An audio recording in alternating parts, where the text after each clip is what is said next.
Call all hands. Beat to quarters.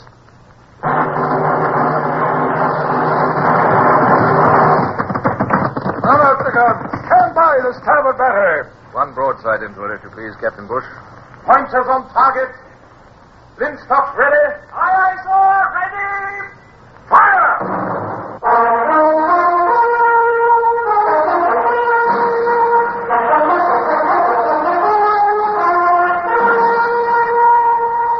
Presenting Michael Redgrave as C.S. Forrester's indomitable man of the sea, Horatio Hornblower.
Many difficult problems in my seafaring career. But as I look back now, I can remember none graver than that which faced me as I prepared to sail in my frigate in search of the Natividad. I had captured her before in harbor, by night and by surprise. Now I must meet her on the open sea, where her enormous superiority in firing force must give her the advantage. Well, that was bad enough. Now I had the additional responsibility of a high-born and influential passenger, Lady Barbara Wellesley. When I returned to the ship after calling on the Viceroy at Panama, I summoned Bush, my first lieutenant, to my cabin. Mr. Bush, where's Lady Barbara? She's on the quarterdeck, sir. I had the carpenter knock up a hammock chair for her. Huh? Had a bit of awning rigged so as to give her some shade. Mr. Bush, the Lydia is a frigate about to go into action, not an Indiaman with nothing to do but pamper passengers. No, sir. If Lady Wellesley takes advantage of her position and forces me to carry her to England, I cannot refuse. But this is no reason why my ship should be turned into a boudoir. No, sir. Confound you, Bush. Can't you say anything but no, sir? Yes, sir. Forgive me, sir, but it would have been highly dangerous for her ladyship to stay ashore with yellow fever spreading as it is. So she seeks safety by coming aboard a ship which is about to fight an enemy twice its size. Now, hark ye, Mr. Bush, no good will come of this. If we win the battle, we shall be censured for exposing her ladyship to danger. If we lose it, I cannot imagine you losing any battle, sir. Not if it was the whole Spanish fleet instead of just one ship. When I want your opinion, Mr. Bush, good or otherwise, I will ask for it. How am I going to pace my quarterdeck with a woman sitting there? The thing I've just thought is my shower bath under the pump on deck. Look, have a screen rigged. See that the crew are warned about dress, too. In this heat, most of them work half naked. Aye, aye, sir.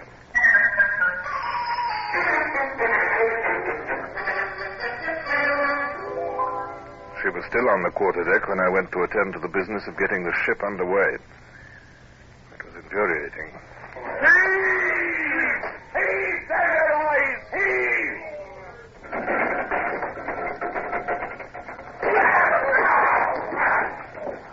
Cables falling, sir! The anchor's foul, sir!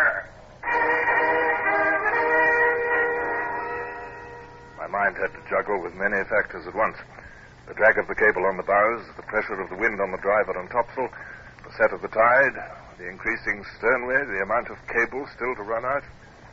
When I sail forward, I must do so dead in line with the anchor, with no slack in the cable, or we might well bring the masts and rigging about our ears. Hard to starboard.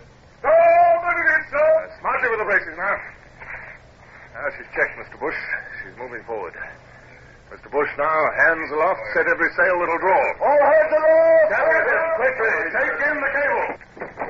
She's making, sir. She's making. Yes, but we mustn't sail up to our anchor with too much speed on her. When I give the order, Mr. Bush, we shall see how well you've drilled your crew. Those sails must come off her like lightning, or they're not to be taken aback. They will, sir. I swear by the crew. Stand by. Now. Take her off, sail. Cautious, topsails, and gallants for your lives. Hard apart. Hard apart. Captain there, cable in. Quicker, quicker. Round, blasting. Christ, yes, the big flood. The moment had come. With sail off, the Lydia was drifting up to her anchor. Now was the moment when either she would raise it or the maneuver would end in disaster. Every man aboard, save the wildly rushing capstan hands, held his breath. Anchors free, sir. Set all sail, Mr. Bush. Aye, sir. By heaven, sir. You've shown those Spaniards the finest bit of seamanship they'll ever see in their lives. Kindly attend to your duties, Mr. Bush. Aye, sir.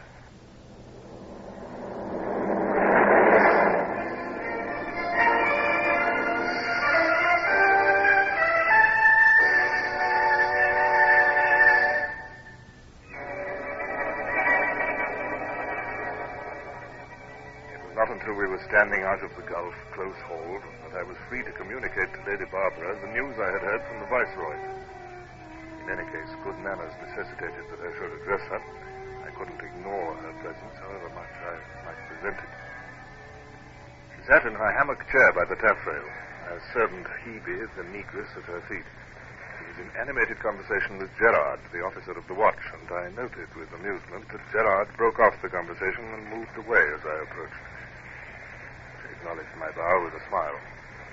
Oh, it's heavenly to be at sea again, Captain. And may I congratulate you on your amazing seamanship in raising your anchor. Also, you've given me no opportunity to tell you how grateful I am to you for taking me away from Panama. I was treated well enough, but, well, I was in charge of Her Excellency. An admirable woman, but oh, so dull. In Spanish America, women are treated like Mohammedans. And Spanish American food, oh... On the latter point, I agree heartily, Your Ladyship. Well, will you not sit down, Captain? Sit down on my own quarterdeck? Thank you, Your Ladyship, but I've never done such a thing in my life. If you'll forgive me, I prefer to stand. I came to give you good news. Your brother, Sir Arthur, has won a great victory over the French in Portugal. A great victory? Oh, that is very good news. I've always been proud of Arthur, and this makes me prouder still. Well, I am happy to be the first to congratulate his sister. Oh, Captain, just look at that setting sun. One almost expects to hear a hiss as it sinks into the sea. Yes, I endeavor never to miss the sunset in these waters, Your Ladyship. It's a daily miracle. Beautiful. Exquisite. I hope Your Ladyship was well provided for during my absence ashore. If there's anything further that lies within my power... Well, there's just one thing, Captain, that I should like to ask as a favor. What is that? That is that you do not call me Your Ladyship. Call me Lady Barbara, if you will. Certainly, Lady Barbara. And if Lady Barbara doesn't come easily to you and you wish to attract my attention, you can always say, Oh, Captain, I'm so sorry. Please accept my apologies. I realize now that to mock you was quite unforgivable. There's nothing to forgive, ma'am. And now, if you will forgive me in your turn, I must attend to my duties. One moment, please. Captain, I know that you've much on your mind. I know that before you sail for home, you must fight the Natividad. Will you tell me, what are your prospects in that battle? Well, the Natividad, ma'am, is a two-decker with 50 guns against my 36. She is commanded by Vice Admiral de Crespo, a ruthless and bloodthirsty man who will never surrender. Whatever his faults, he's no coward. But against his force, I have perhaps a little experience.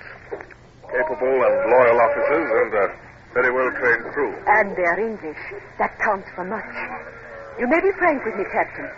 What will happen if we should lose? If I or my crew are taken alive, we shall be hanged or tortured. El Supremo will show no mercy to us for having turned against him. And you... it shall be my last care to see that you do not fall into the hands of de Crespo alive. Thank you, Captain. But you're not to worry about me, nor to allow my presence to influence you. Should it come to the worst, I too am English and a Wellesley. I know how to die.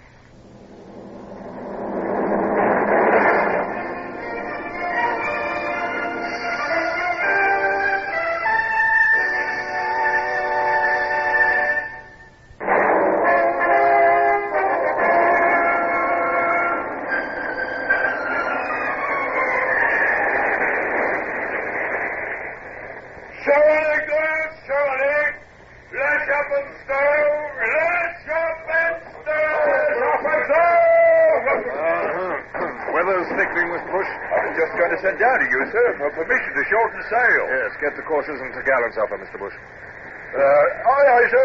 Hands to shorten sail.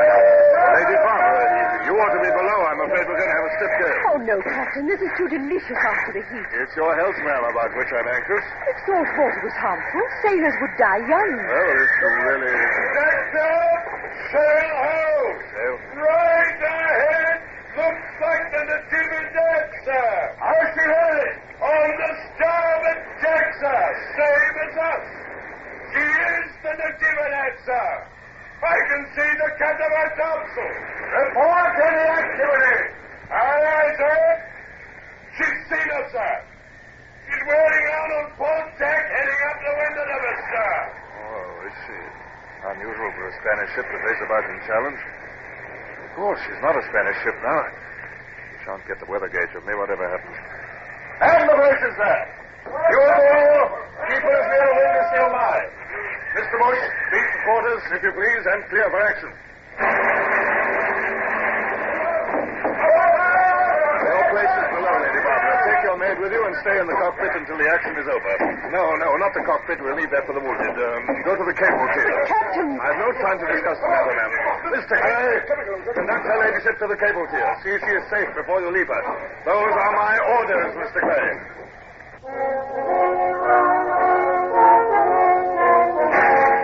Mr. Bush's incessant drilling of the crew showed its value now. Every man knew his job and did it swiftly and well. The decks were soused with water and strewn with sand. The bulkheads were knocked away. The fire parties took their places at the pumps. The boys ran with cartridges for the guns. And down below, the acting surgeon was dragging the midshipmen's chests together in the cockpit to make an operating table. The more the sea gets up, the better, sir. The Natividad won't be able to open the lower gun ports. No. I'll probably have 2 reefs taken in those topsails. Aye, aye, sir. Top of the rope. 2 reefs in the topsail. Excuse me, sir. With all this spray breaking aboard, do you think we can rely on the flint triggers for the guns?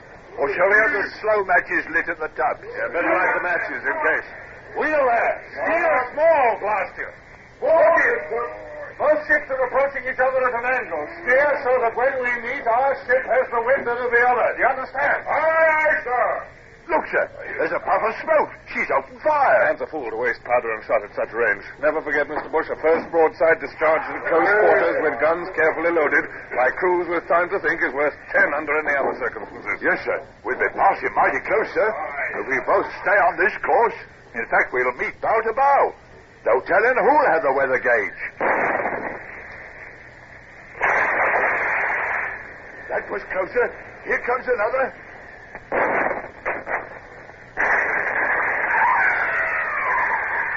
That got us.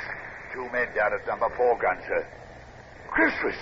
We're going to shave it close. Stand by, Mr. Rainer. Fire as your guns bear. Wheel there. Watch your helm of weather. Yes, sir. Now, hold her as she comes round. Fire!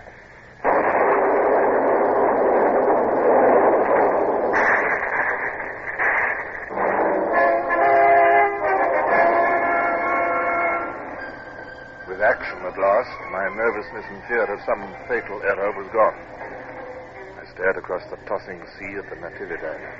I could see De Crespo up on the poop. The fellow actually had the insolence to wave airily at me. We'd had the advantage from our maneuver, 2 broadsides into her at close range, with only 1 shot in reply. Now, we had to pay for it. I saw the rudder of our opponent kick over, and the next moment the 2-decker had swung round and was hurtling down upon us. Top Gillis, take it in. Now, Steady, lads. We shall have a broadside from her, too. Fire!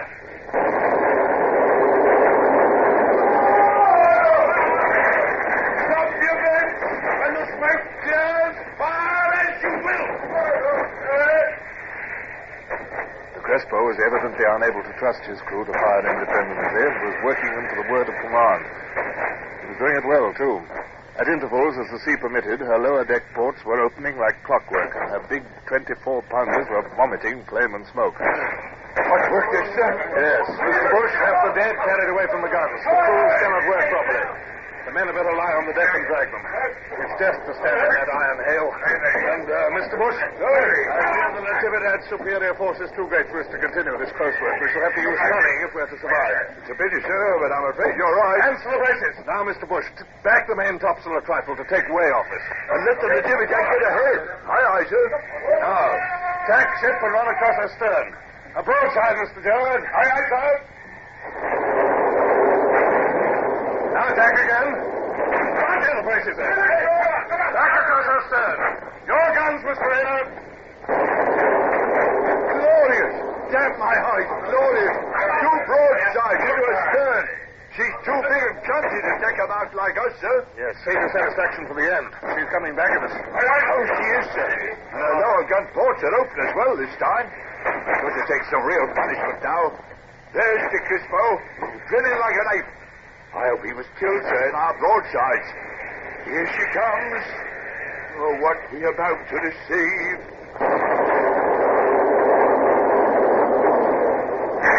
Stand, Commander! The missing mast is coming down! Captain Hornblower, are you all right, sir? Ricky, Bush. They're cutting it away from me. I'll have you free in it, Jimmy. Lend a hand here, some of you, to free the captain. Now, sir, let me get you below, sir. You're covered with blood. Out with your word, Buster. It's not my blood. Now clear this mess or we're lost. The missile has carried away the main topgallant mast with it. Axe again! Hey, Dunscan!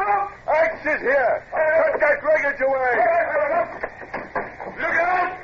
Here comes another broadside! Stay at your work! I'll run my sword into the man who moves away.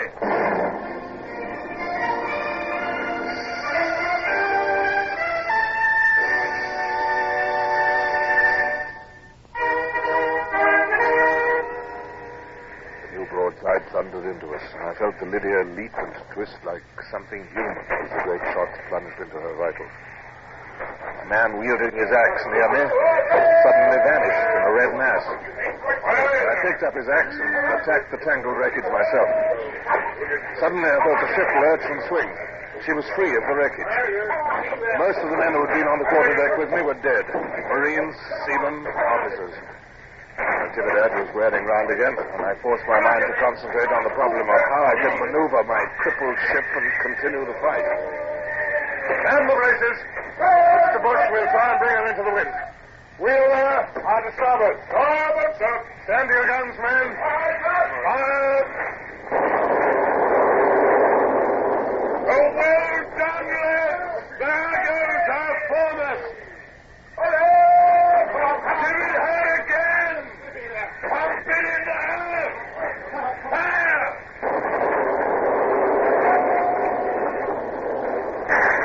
Sir, look at that. The foremost is gone. She's taken her main topmast with it. She's swinging round into the wind. She's as helpless as we are. Confound it, the gale is blowing us apart. Ceasefire, then. You're only wasting your shot at this range. With the mizzen gun, sir, I can't get enough leverage to sail into the wind. No, it's infuriating, but she's in the same trouble. Mr. Bush, the ship which is ready for action again first will win this battle. Aye, aye, sir. I'll get that. Bush, you're hurt. It's not much, sir. A falling block caught in the head. I'll tie it up for now. Are you all right, sir? For heaven's sake, don't stand there asking questions like a fool. I'm standing, aren't I? Get this deck cleared up so we can move, Lady Barbara, who gave you permission to come on deck? My orders were for you to stay below. The deck is no place for you. I can see that, Captain. I've no intention of obstructing you. I propose to lock myself in my cabin. Oh, your cabin? Yes, please allow us to go to my cabin, sir. There's no cabin left for you, ma'am. I think 4 broadsides of 24-pound shot from an exhibit have passed through your cabin, ma'am, and what is left of it wouldn't shelter a fly. Oh, dear. And we've much to do to make our ship ready to fight again. Very well, Captain. But your coat is torn, sir. You are bloody. Can I help you at all? Yes, ma'am, you can help me and all of us by going back to the cable here. I offer my humble apologies, Captain. Mr. Bush, you will no doubt appreciate the situation. Yes, sir. The frigate jury must and get back into battle as soon as possible. And impress on the men, Mr. Bush, that their lives and liberty depend upon speed. The first ship ready for action is going to win this battle.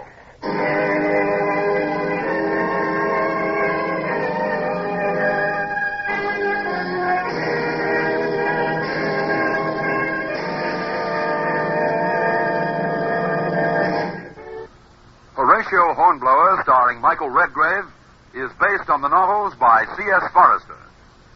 Music composed and conducted by Sidney Torch.